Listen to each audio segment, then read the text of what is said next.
Yo, what's going on, everyone? It's your boy Pup. We're back for the team builder for week 3 of the PPL. This week we are facing off against Daria, who is an incredibly scary team. Honestly, it's going to be a very tough one for me here.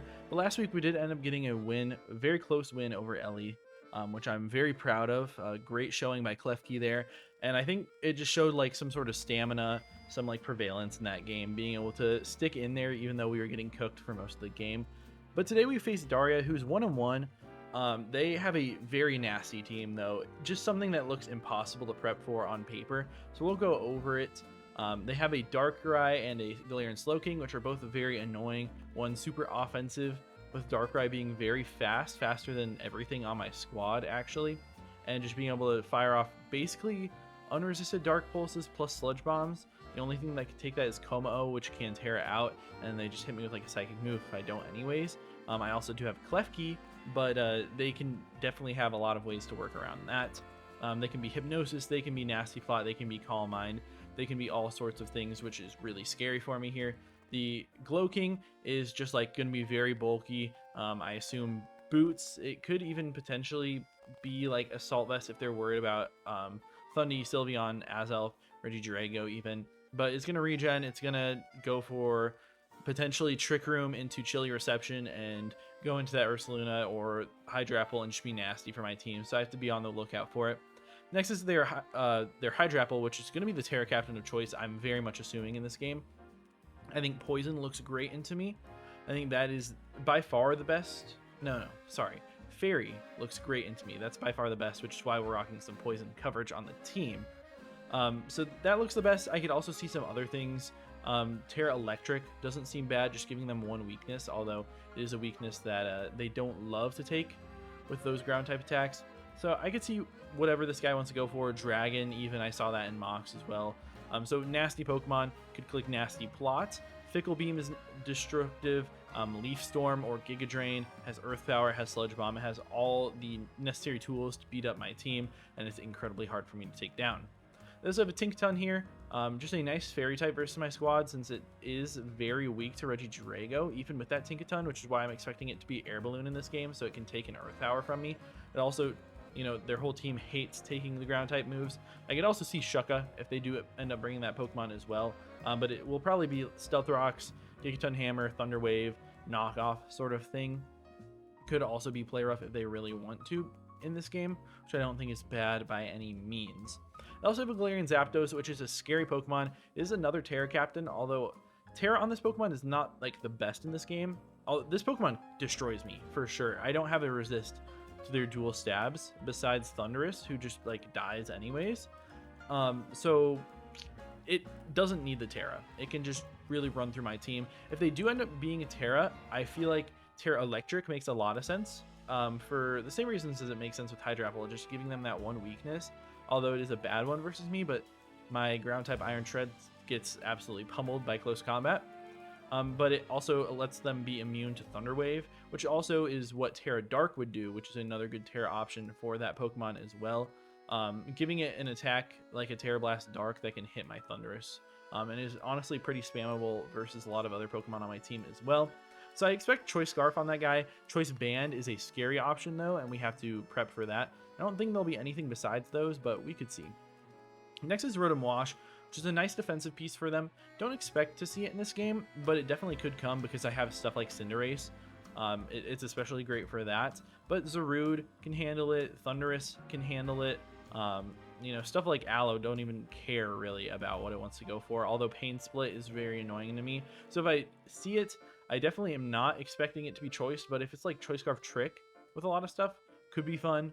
But I think we're just going to see like Pain Split, Volt Switch, and Hydro Pump, and some like Will-O-Wisp, Thunder Wave, that sort of thing. Next is Ursaluna, which is a Pokemon I definitely expect in the game. I guess there's like 20 Pokemon I expect in this game. But Ursaluna is nasty because they just Chilly Reception out with Trick Room, with the Galarian Slowpoke, or Slowking, and they cook my team. I don't have a Pokemon that switches into their dual stabs at all. I can try to stall out turns because I have a couple levitating Pokemon that can get around the Earthquake, but if there's Substitute, that could be really nasty for me, predicting that. And with Flame Orb, it's just very nasty versus my team. Even without Flame Orb, if there's something like Assault Vest, then it gets a lot harder for me to deal damage on them. They could be bulletproof at that point, making them immune to Pyro Ball from Cinderace, which just makes everything even tougher. They would even be immune to like Sludge Bomb from Thundurus, so they could switch in if they do end up having like the Fairy HYDRAPPLE, make those sort of plays and just be annoying versus my team. So it's something we're going to have to look at. It also would be immune to Azelf Energy Ball, which is the important thing there. And then they have a Skeledirge, another scary Pokemon because of Unaware. I do have a lot of setup potential on all of my teams, especially with like Como, which looks really good in this matchup. So that is annoying. We also saw her bring an offensive version with like Salac Berry. So we have to be careful about that. With Torch Song, it can just like keep boosting and be really annoying. Has like Flame Charge and stuff. Shadow Ball is also annoying. So it's really hard for me to take down. I don't really have Pokemon that can take it down in, you know, 1 or 2 hits. And they have Slack Off, which just makes everything tough. And next, all these 4 Pokemon are Pokemon I definitely do not expect to come, but they definitely could. So Kleavor, really just like a Spike Spot in this game. I think Choice Scarf is solid because it can outrun stuff like Cinderace and Zarude and hit them, Oko them, actually, with super effective damage. And it's just nice to kind of have, but it does get stomped on by Iron Treads, which looks great in this game anyways, so it's hard for them to justify that. They also have an Alolan Sandslash, yes, which is their spinner here. I don't have great hazards in this game, but also this Pokemon just gets smashed by like my top 3 best Pokemon. Even like Thundurus, Zarude can all tech on moves that will just one-shot it in general. So I don't think it's a great Pokemon in this game at all, really. Not even offensively versus me because I have an Alomomola, so I really don't expect that. They have a TERA Jumpluff, which I did see once in mocks. Because it is pretty fast versus my squad, it can be nice. Clicking stuff like Sleep Powder, but I do have a potential Overcoat on my Como. And then they can, you know, Strength Sap and stuff versus the Rude, which could potentially be Swords Dance. So I feel like they don't really have great reasons to bring it, but it can be a little bit annoying, especially if they just want to like get in on Aloe and Leech Seed and you turn around and be annoying. And they also have a Strudel, which is a nice prankster Pokemon for them. I don't really think it does anything for them in this game. Yeah, I really don't think it does anything besides just like Parting Shot and be annoying, but it doesn't even do that super well. So I don't think that Pokemon comes. So very, very, very likely, like 99% of the time, we're seeing 6 of those top 8, which makes sense. If I had to guess, I would say no Tinkaton and probably no Rotom Wash. But we will see what they end up bringing there. But let's start off with what I've got on my squad. So we are going to start off here with my Como. This is a Terra Poison Como here, just because, like I said, I really expect them to potentially be Terra Fairy on the stupid HYDRAPPLE. And this Terra is also pretty solid versus the rest of their team as well. Make sure that we're able to eat close combats from the Zapdos. Make sure that we're able to, you know, eat some hits from the Darkrai. Obviously, if they do end up teching on that Psychic move, it's got to be Psyshock, which we take decently well because we have an insanely high special defense or regular defense stat. So it's a solid Terra option here for me, and just like Poison Jab is annoying for their team. It also gives me a Pokemon that can switch into the Galarian Slowking. Even if they do end up having a Psychic move on that Pokemon, it gives me something that I can come in, I can threaten it with Earthquake. I can also Swords Dance on that Pokemon, especially if they do not bring the Psychic move, because I don't think it's necessary versus my squad here. So I just, you know, Swords Dance on that guy, get a ton of damage, even if they go Cinder or Skeledirge. Sorry, wrong fire starter. Even if they want to go Dirge or something like that, and they're unaware, we get that knowledge. We can potentially get Poison Jab poisons. Earthquake also just does a lot to them, and we are soundproof, so we are immune to Torch Song from that Pokemon. Shadow Ball doesn't really do very much to me because I'm leftovers. I have a lot of HP, naturally high special defense stat. Thought about going Terra Normal, but I feel like that would give it away too much. And it would be way worse into the Galarian Zapdos. I mean, this is my Galarian Zapdos check in general. You know, the nice thing about me tearing to poison is that I'm not weak to the Brave Bird anymore, and if they do end up Brave Birding me, then Poison Jab afterwards with a couple rounds of recoil will take them out. So that's really the idea behind this, but it can be really nasty versus their squad, especially if I'm able to get that Swords Dance up. But we'll see if that's able to happen. It also does have the speed to outrun an Ursaluna if they end up being max speed. Next is going to be my Iron Treads here. Iron Treads is really nice. We have a TERA Ghost set just to, you know, try to condition or try to bait the Zapdos or the Ursaluna into clicking buttons that will just be immune. Or like if they end up being Choice Scarf or Choice Band Gyapdos, then I just go into this guy and hit him for free. But I'm never really planning to TERA this guy. I have a Choppleberry just in case I need it versus, you know, the Gyapdos versus the Darkrai that might want to click Focus Blast on me. I always have the Choppleberry to, you know, win in those scenarios. And then once we get a Rapid Spin boost, we're faster than their entire team, and Earthquake absolutely smokes them once the Rotom is gone. It's really the only Pokemon, I guess Jumpluff as well, but that gets smoked by an Ice Spinner. If we do end up seeing HYDRAPPLE as well, we can Ice Spinner that thing, but I have ways to get rid of it earlier in the game, and I do anticipate them tearing that Pokemon anyways, but we have it just in case. And then Volt Switch is nice as well, just in case we need to get out earlier on in the game. Especially versus something like a Tink that has an air balloon. We want to Volt Switch, we want to pop that balloon where they might think we have to stay in and take a Thunder Wave or something like that to pop it. We can just Volt Switch and be pretty safe there. We can also Volt Switch on stuff like the Rotom coming in to be able to get out to our Pokemon that are able to take care of it. So that's the idea with this thing. Obviously, with the TERA Ghost, hopefully they shouldn't be clicking those fighting moves into me, but we have the Chople just to be safe in those scenarios. And this Pokemon looks really, really nasty in this game, so hopefully it'll be able to clean up. Next up is going to be our Klefki here. Klefki is a very interesting set this week. We're Lagging Tail Prankster with Switcheroo.